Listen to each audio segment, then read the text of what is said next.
Apparently where the trail sign is not the true summit, but, I don't know. Kind of seemed like a pointless trip in my mind, if I'm being perfectly honest. But however, I was up there, so what the hell, right? So we walked over, bagged the, quote, true summit, and we were up in the clouds the entire time, of course. No views anywhere. And then we headed back. Then as we began our descent back down the mountain, we changed our game plan. Instead of following our tracks down, we decided to send it straight down the mountain to the ponds, where we would then meet up with our old footprints and just carry on for the day. So we did. We eventually went straight up the mountain, and now we're going to go straight down the mountain. And the way we went down also was quite a bit easier in terms of the thickness of the forest, I must say. It was a bit more open in various areas as we bushwhacked our way down the mountain, breaking through the tight, thick spruce trees heading towards Wallface Pond. And remember earlier in the episode where I wondered how my left knee would hold up today? Well, it was at this point in the day where I started to notice that familiar nagging pain slowly creeping up. Only it wasn't my left knee. Oh, no, that would be too easy. Now I was experiencing that exact same, very bizarre, gradual discomfort that eventually turns to pain, only this time it was in my right knee.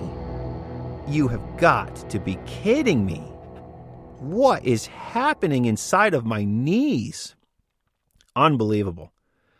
The usual culprit, left knee, felt great, but my right knee, while still feeling fine, I knew what was in my future based on previous hikes and what this kind of nagging pain starts to become by the time you get back to the trail, limping out of the woods.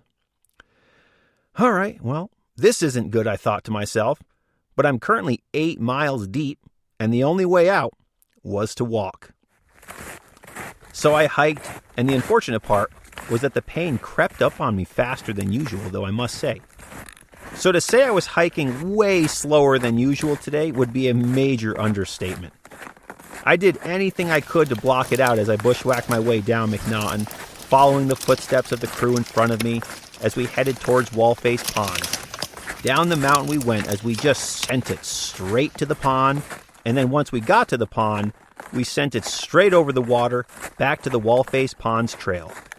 And I should take this moment to mention, if you hike McNaughton from the upper works, the mileage is much shorter, but the bushwhack is significantly longer. So as far as the time-wise of the whole day goes, from what I've been told from other people, the time is about the same. Shorter mileage, way more bushwhacking from the upper works, more mileage, way less bushwhacking from the Adirondack Lodge. So now you know. And as we are done with the bushwhack and about to go back onto an actual DEC trail, the Wallface Ponds Trail, right before going back into the woods, Sam decided it was time to make some snow angels for good measure out on the ice. So he made some snow angels, and why not? Christmas is a few days away, and after all, it was the first day of winter, right? That's what you do in the winter.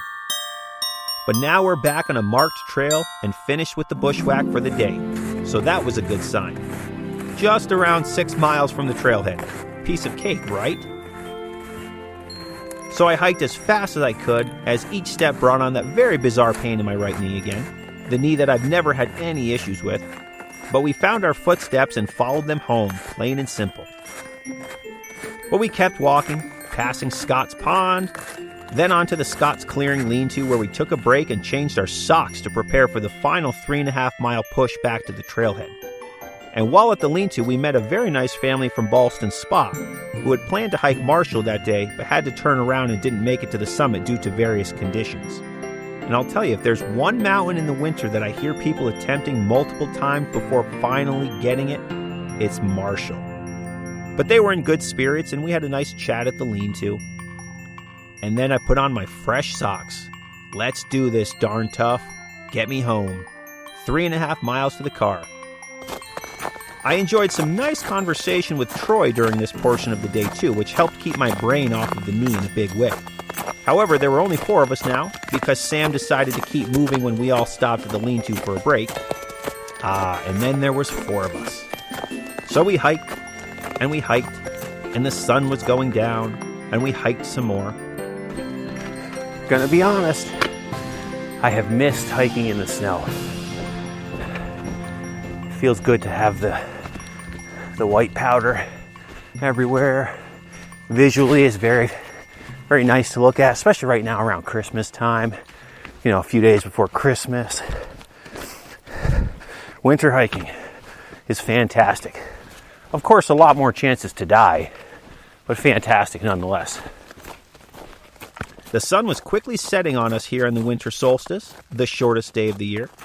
I, however, refused to put on my headlamp. Not sure why.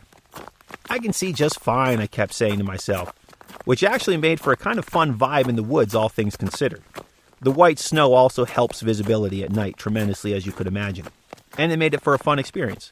So we hiked along and eventually passed the Street and Nye trail split, and at that point I could see the finish line, passing Heart Lake, and then Mount Joe. Yes, almost there. Damn you, knee, just a few more steps. And then we were back at the Adirondack Lodge trailhead. Roughly 12 hours after starting. What a day. It's a big day for one mountain. My knee was okay. It's been worse, but again, just okay. It's been a lot better too. So bizarre. However, like the last couple times this has happened to my left knee, the right one felt just fine a couple days later again, so who knows? But that's another story for another episode. But my winter day on McNaughton Mountain with new friends came to an end. All in all, it was a nice big day on a mountain that I've wanted to tackle for a couple years now, and in the winter no less, and I'm glad to have experienced it. But if I'm being honest, I'll be surprised if I ever go back to the summit of McNaughton. But of course, those feelings often change with time. So long, McNaughton. Thanks for the memories. Be well. Well, it was another successful winter day in the woods hiking the unofficial 47th high peak of the Adirondacks, the mighty McNaughton Mountain. 17 miles, 3,000 feet of gain on the day to kick off the official winter hiking season. Big thanks to Jonathan, Olivia, Sam, and Troy for hiking with me today.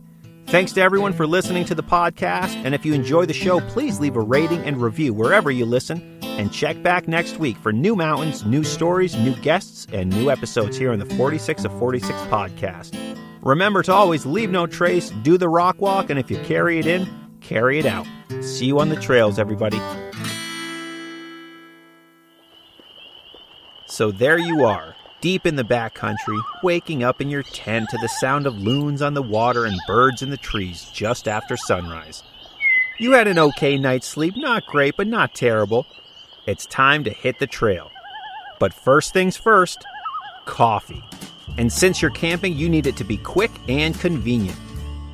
Well, Recess Coffee has you covered with their new Campfire Blend Steeped Packs. Steepable coffee packs, easy to carry in, easy to carry out. Pick up a carton of 10 or individual packs before your next camping trip. For 10% off your order of steeped packs or 12-ounce whole bean bags, use the promo code RECESS46. That's RECESS 46 at recesscoffee.com.